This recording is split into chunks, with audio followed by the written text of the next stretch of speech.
Cook and food থেকে সবাইকে স্বাগত জানাচ্ছি। আজকের আপনাদের রেসিপি করে দেখাবো বাঁধাকপির পায়েস। তার জন্য বাঁধাকপি কেটে ধুয়ে পরিষ্কার করে নিয়েছি।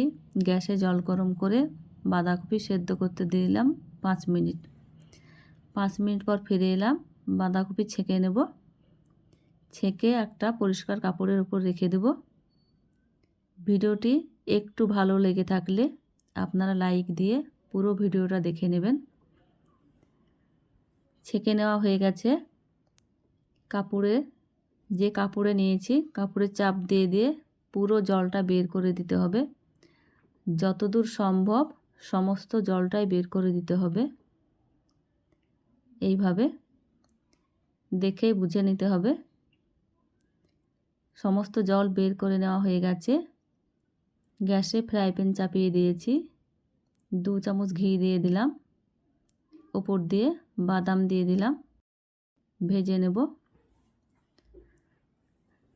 হালকা ভেজে নিয়েছি। উপর দিয়ে কিশমিশ দিয়ে দিলাম। আবারও হালকা ভেজে নেব। ভেজে নেওয়া হয়ে গেছে, তুলে নিলাম।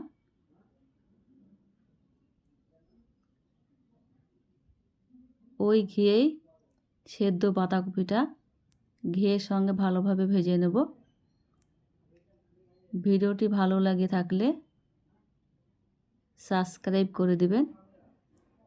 গ্যাসে ফ্রাই প্যান চাপিয়ে 1 কেজি দুধকে 500 করে নিয়েছি জাল দিয়ে। 1 প্যাকেট গুঁড়ো দুধ দিয়ে দিয়েছি। ওপর দিয়ে 2টো এলাচ থেতো করে দিয়ে দিয়েছি সুন্দর গন্ধ আসার জন্য। যে বাঁধাকপিটা ভেজে রেখেছিলাম ওপর দিয়ে দিয়ে দিলাম। আরও 5 মিনিট নেড়ে নেব। নেড়ে নেওয়া হয়ে গেছে। চিনির পরিবর্তে কনডেন্স মিল্ক দিয়ে দিলাম।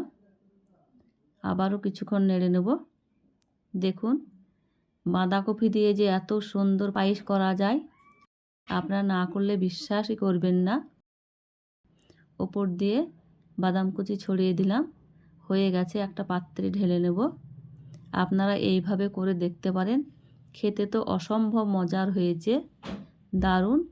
গরম দুধে কেশর ভিজিয়ে রেখেছিলাম, ওপর দিয়ে দিয়ে দিলাম। দেখুন ওপর দিয়ে বাদাম কিশমিশ ছড়িয়ে দিচ্ছি।